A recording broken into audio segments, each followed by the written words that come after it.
Thank you, Laura. If you all want to get up and leave because you were expecting Andrew, I won't take it personally. And I mainly agreed to do this because I figured that since Laura is going to have a beer with Dr. Fauci at the next meeting, that maybe I could be a tag-along as payback. So just so you know. I actually don't even have a disclosure slide. I apologize. A few disclosures. I had no conflict of timing, so I guess I ended up doing this. And also, for those of you who know AVAC, we're primarily a prevention-based organization, focusing a lot on long-acting, but not so much on treatment. So I hope you will accept that some of you and on the panel and in the audience may likely know far more than I. I did put some slides together that pivot off of some of our prevention work to look at some of the treatment work. Here we go. But I was going to say there was a lot of similarities in what you see, and that's not only about the products themselves, which I'll talk a bit about. I did want to start with a language check. I'm not a doctor or a scientist. I studied English history and women's studies, so I start with English language, perhaps. We talk a lot about options. And I just want to distinguish that as whether for treatment or for prevention, that's biomedical. That's biomedical products that are options that we have in our pipeline. What we all, though, are needing to do, and particularly coming off what Pedro described in terms of equity in access, is making those viable choices. And those are decisions that aren't about the product specifically. Those are about the decisions that we all make at levels of community, of policymakers, of making sure the biomedical products in our method mix become actual choices for programs and for people.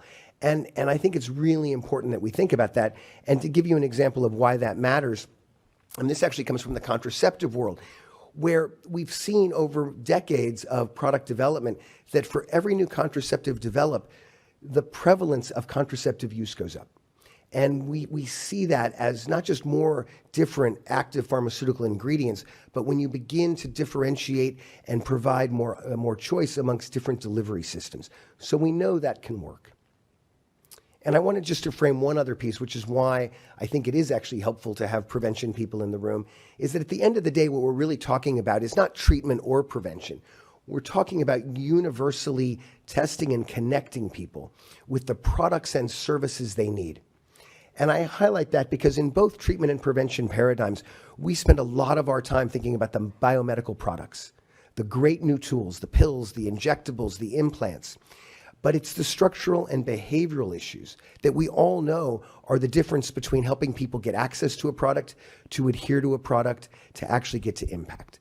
And I think it's always important as we think about the next generation of products to remember that many of these products, as exciting as they are, will not fundamentally appear in people's bodies if we don't do the hard work of addressing these other issues, which I know is stating the obvious to everybody, but I always get nervous in sessions about the new technologies that people get super excited. There's a lot that each of these new technologies can do, and there's a lot that the technologies alone don't address. And we need to be sure we're not trying to solve something with a new technology that's actually about the social, systemic, and behavioral issues. So what is on the horizon? And this is just an example, and I think what's been really interesting to me in the last couple of years in talking about both long-acting prevention and treatment is really we're talking about two things increasingly. You know, we always talk about the active pharmaceutical ingredient when we think about oral tablets and even for injections. But as we think about the next wave of products, microarray patches, implants, vaginal rings, it's both the active drug, but it's the delivery system. And that both makes it super exciting to actually think about being able to deliver a technology that's longer acting. But it also makes things more complicated. Regulatory systems often have different device approaches than they do to the actual drug approvals. So we need to be thinking about that as we go through the development process, that we are developing both new products, new active pharmaceutical ingredients, but we're actually developing new technologies, new devices. And that is actually exciting, but it does raise a level of complexity. But you can see a whole range of new products here, and they allow us to think about things that go into the every 3 month, every 6 months, potentially every year of administration. Just think about that. We've been talking about daily pills or a single pill a day. We're talking about a pill a week, a pill a month, but moving now obviously to an injection every 2 months, but increasingly with these other products every 3 months, every 6 months, every year. And just imagine what that could do to simplify things, both for the individual, but also for our health systems. One other language check, though, the term long-acting. I do come out of a sexual reproductive health background, and we've been fascinated in our interactions with our partners, particularly women, who say, oh, your products aren't long-acting, really.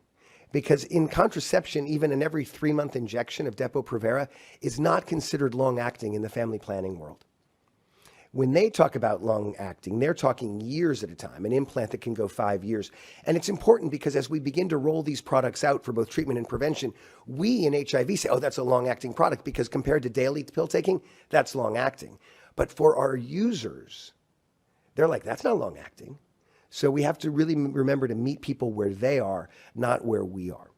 But just to give you a quick sense, and you heard this from both Beatrice and Pedro, we know what's already there. That's obviously the injectable cabotegravir with rilpivirine for treatment. But we don't talk very much about the monoclonal antibody that was approved a couple of years earlier by the FDA, not in remarkably wide use, an intravenously delivered monoclonal antibody, which I always have a hard time pronouncing.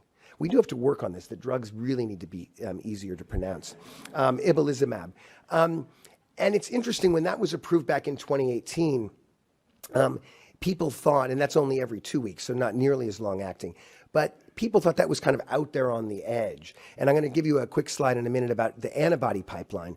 And I will say that in the midst of the last 2.5 years of COVID, the discourse, both amongst researchers and product developers, but also even amongst communities about antibodies, has exploded because of what's happened. And so it's an important space to watch because there's an increasing amount of interest in that. There are 2 candidates that you heard Beatrice described that are in late-stage product development. Islatravir, a monthly pill for PrEP, and it gets to a weekly pill for treatment. Those are on clinical hold, as you heard. And the capsid inhibitor lenacapavir, an every 6-month injection for both treatment and prevention, developed by Gilead. But there is a wide range, and this is, I guess, a bit of an eye test. Apologies. But that's good news. It's hard to read because there's actually a pretty dynamic space. What you can see in the different icons are different delivery systems. This is primarily based on prevention, but again, to note that almost every one of these technologies, product and active drug, are being explored for both treatment and for prevention. So I hope it gets harder to read because that would mean that our pipeline's getting more robust. But you can see in the different icons, different delivery systems, the microarray patches, the vaginal rings, which are for prevention, implants, injectables, enemas, again, largely for prevention. But in the colored symbols, you see the range of drugs being explored for moving beyond every month delivery. So it's a very dynamic space. At the bottom, the bottom third of the slide represents products that are being developed for prevention as multi-purpose prevention technologies, a product that a woman could use to prevent both an unintended pregnancy and HIV. And it's been fascinating. There's work right now on a pill that combines daily oral PrEP with a daily contraceptive. So it's obviously not long-acting, it's a daily pill.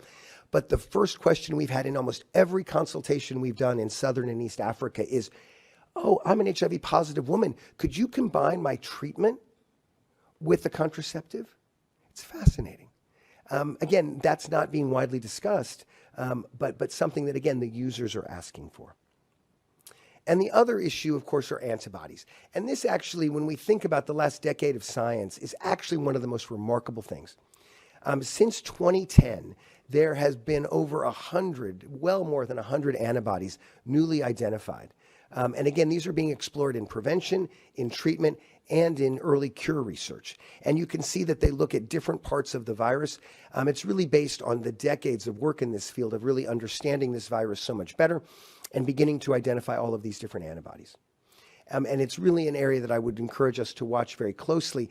One of the things we hear a lot with the antibody research is antibodies are very expensive to manufacture. But people said the same things 20 years ago about antiretroviral drugs. And I really want to encourage us to think in the future, much like we did 20 years ago, of not letting that be a barrier to the research. that we should be exploring these antibodies because they may add quite a diverse and opportune puzzle piece in the paradigm of both treatment and prevention.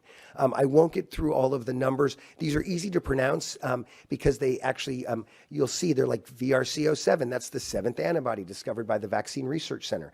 Much easier to do than imbelibizumab. But again, a really interesting place. We assume, much like with antiretrovirals, we will need more than one antibody from more than one of these domains in combination. So we're going to look at combination antibodies. Likely expensive, likely at fairly high volumes, but again, that's early research, but something that I would encourage us to watch very carefully. I do want to come back as I end to something about products. And I did say it at the beginning, be very careful about thinking that a product's going to address all of our magical problems. Some products are higher efficacy, but maybe harder to deliver. A product that might have side effects that are, harder to handle may be easier to deliver. It's balancing all of these considerations. And I spend a lot of my time hearing people say, oh, this product is better, as if it's a binary decision. I really encourage us to think about every one of these technologies across a number of considerations. And also remembering that the products don't magically appear if we don't build the programs. So we need to use cabotegravir or ripivirine treatment. We know we want to get better than every 2 months, but if we wait for every 6 months for 5 years and don't do good work with the products we have, then we're going to be sitting here at AIDS 2027 and saying, oh, it's going to be a decade before we see progress with an every 6-month injection. Let's work with the tools we have to navigate through all of these things. Again, really just restating what I've said in terms of what needs to happen, in terms of managing all of that. And then finally, I just really want to focus, and it actually picks up on exactly where Pedro ended in talking about how we think about this research. It's exciting, it's upstream, it's fancy science, and that's exactly when to bring communities in. The fact that we don't have that many products in late stage development right now is the right time to be engaging people about what would you prefer? Would you take an implant once a year? What's the trade-off? How do you think about that? And really having that robust civil society engagement now, not at the end of the trial. And I will end there and look forward to the conversation with everybody.